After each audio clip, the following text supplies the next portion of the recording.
Então, para finalizar aqui, né, na página 264, essa vai ser a última videoaula do nosso capítulo 7.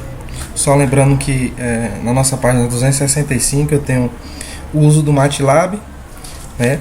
Depois eu tenho como podemos testar, tá certo? E depois também eu tenho exemplo de projeto. Nesse caso eu vou deixar como exercício para vocês, tá certo? Porque eu acredito que com o conhecimento que vocês já tenham é possível fazer isso, tá certo? Então nesse videobook a gente vai resolver apenas os exemplos resolvidos e os exercícios propostos, tá certo? Então toda essa questão de MATLAB e como podemos testar, que sempre tem no final dos capítulos, eu vou deixar como exercício, que não é nada, né? Parte simples. E depois eu posso estar fazendo também exemplos com MATLAB, tá certo? Mas vamos lá. Posteriormente também eu vou estar fazendo um vídeo explicando sobre MATLAB, então é interessante que a gente primeiro aprende o MATLAB para depois fazer essas questões, tá certo? Então vamos para a página 264, né? E a gente já havia visto, eu vou simplesmente refazer, tá certo? Mas a gente tinha visto a seguinte equação diferencial. Então, se você não viu essa equação diferencial que a gente vai trabalhar agora, eu sugiro que você volte e veja, tá certo? Nessa mesma playlist, acredito que esteja 2 vídeos atrás, se não me engano. Caso não, você procura, tá entre 2 ou 3 vídeos atrás. E a gente fez também o nosso diagrama de blocos, tá certo? Então a gente isolou, né, o nosso dy, derivada terceira de y, e isso ficou assim. Ou seja, simplesmente eu isolei aqui. E em cima disso, a gente fez também o nosso diagrama de blocos, né? E eu vou reproduzi-lo aqui novamente. Então, se eu for fazer o nosso diagrama de blocos, eu vou ter um somador, certo? E esse somador, ele vai ter 4 entradas, e essas entradas serão essas entradas aqui, tá certo? E eu vou ter a minha saída aqui. Então esse circuito ele vai ficar assim.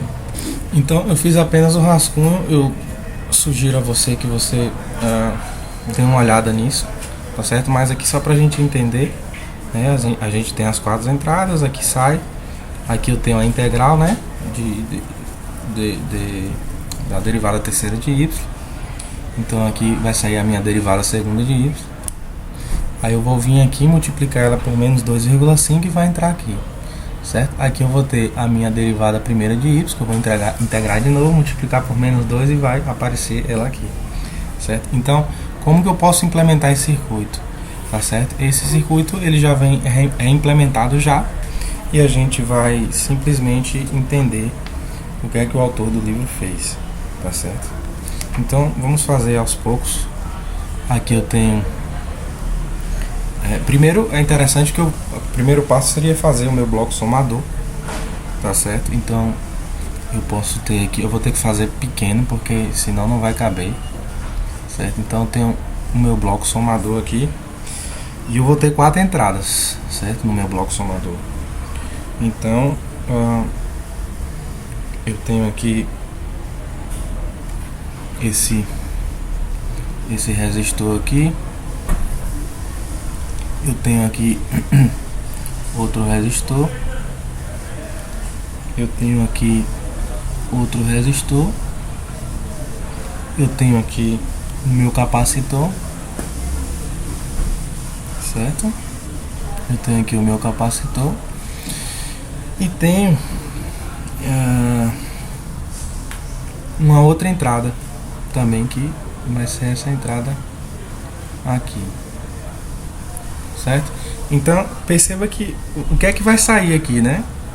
Perceba que nesse somatório todo deveria sair a minha derivada terceira de y, certo? Então nesse bloco meu somador vai sair o meu d ao quadrado de y de t dt, certo?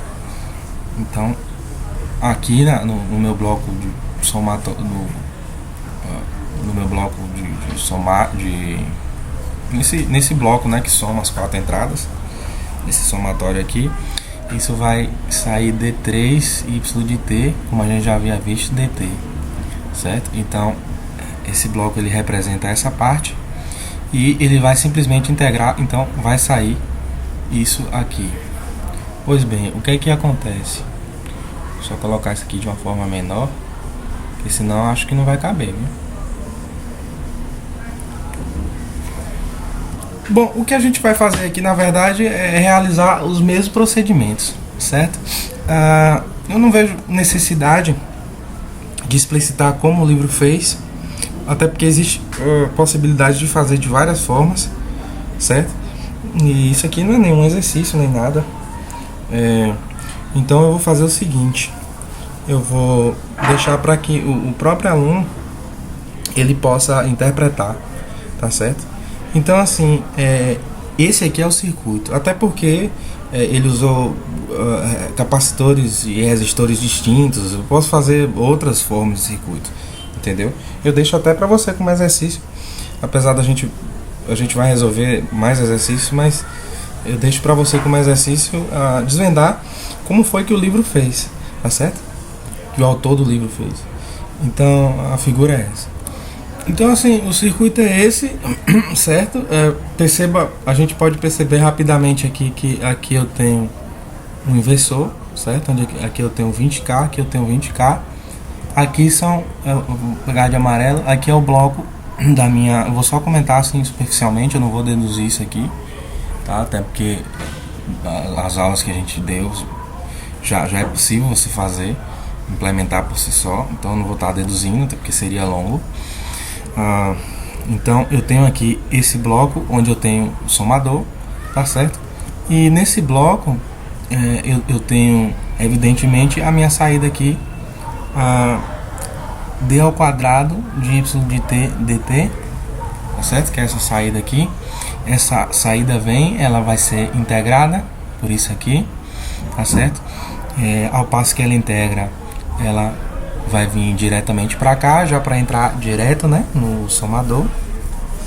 Então, na verdade, me perdoem, eu acabei esquecendo, realmente é muito grande, eu não sei nem se eu vou conseguir desenhar isso aqui tudo, mas não tem problema.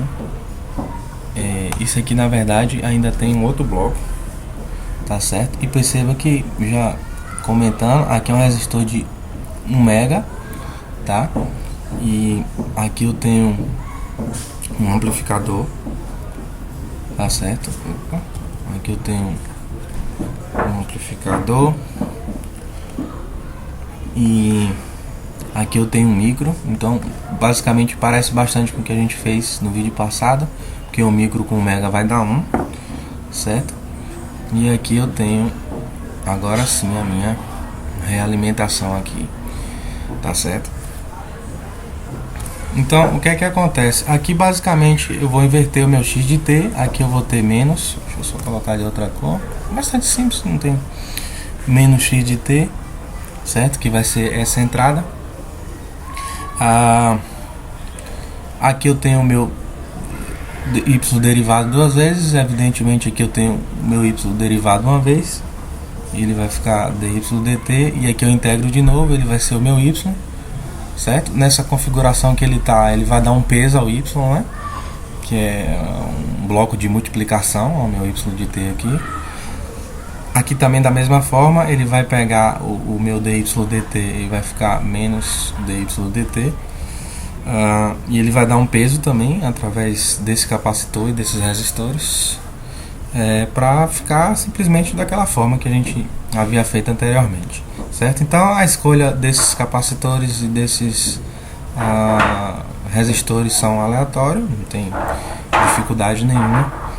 E estamos aqui encerrando, né, o nosso capítulo 7. Espero que você tenha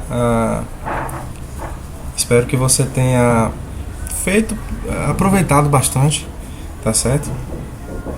E antes de terminar esse capítulo, eu vou só Eu vou só dizer o seguinte, que o integrador somador, né, ele representa uma equação. Então essa equação aqui do integrador somador, ela é o meu d ao quadrado y de t dividido por dt ao quadrado. Eu vou só apagar isso tudo aqui, porque senão não vai caber aqui. E o que é que acontece? Isso basicamente é algo bastante simples, porque a gente tinha o que? A gente tinha aqui o nosso d ao quadrado, d a terceira y de t, certo? D ao quadrado t, ele era igual a quem? Só relembrando, ele é igual a isso aqui. Então é simples para a gente obter d ao quadrado, né? Que vai sair lá do nosso somador integrador, né? Que seria aqui, no caso, somador integrador. Vai sair a derivada ao quadrado. Então eu vou, perdão, a segunda derivada. Então eu vou integrar desse lado e vou integrar desse, certo? E isso aqui naturalmente vai ficar integral de tudo isso aqui, né? Porque isso aqui é vezes dt. Então integral de tudo isso aqui, que eu posso fazer dessa forma, né? Menos integral de 0 a t, tá certo? De 1,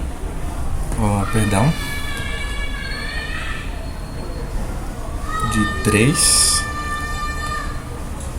vezes menos. Eu vou fazer da forma correta mesmo, porque no caso ficaria assim, ficaria 1, né? Dividido por R1 vezes C, que eu já havia explicado isso anteriormente, que é o peso aqui, né, do meu x de t, menos x de t, certo? E para achar esse peso, a gente teria que definir os nossos valores aqui de RC, tá certo? Mais 1 dividido por R2C vezes 1 vezes a minha derivada ao quadrado, perdão, do meu y de t, dt ao quadrado, certo? Mais 1 sobre R3C vezes o meu dy dt. E por fim, mais 1 sobre R4C vezes o meu y de t dt. Então, percebe que a gente precisa integrar isso aqui, ó. Então eu vou pegar aquela minha saída, tá certo? E ele simplesmente vai integrar, né? Você vai pegar a sua saída, no caso aqui seria antes de ver aquele circuito. Eu vou pegar a minha saída e vou ter que integrar ela dessa forma, tá certo? Então aqui eu vou ter que o meu d ao quadrado y de t, eu vou substituir os valores agora, só pra gente fechar aqui com chave de ouro. Isso vai ser igual a menos integral de 0 a t de 3 menos x de t, tá certo? Mais 2,5 vezes 2 ao quadrado, ou perdão, derivada segunda de y de t dt, mais meu 2, certo? Vezes dy de t dt, mais 1 sobre 1,5 vezes y de t dt. Pois bem, se você for olhar isso aqui, essas duas equações, tá certo? Então a gente pode dizer que 1 sobre R1 vezes C tem que ser igual a 3, né? 1 sobre R1 vezes C tem que ser igual a 2,5, e assim que ele foi colocando os valores aleatórios, certo? E ele chegou à conclusão que R1 é igual a 333K, o meu R2 é igual a 400K, o meu R3 é igual a 500K, o meu R4 por fim é igual a 667 kΩ, tá certo? Por fim, agora espero que vocês tenham gostado. Por favor, caso ache interessante e queira ajudar o canal, dá um like, compartilha, tá certo? E é isso aí, até o nosso próximo assunto, que vai ser circuitos RL, certo? Circuitos resistivos capacitivos. Até lá.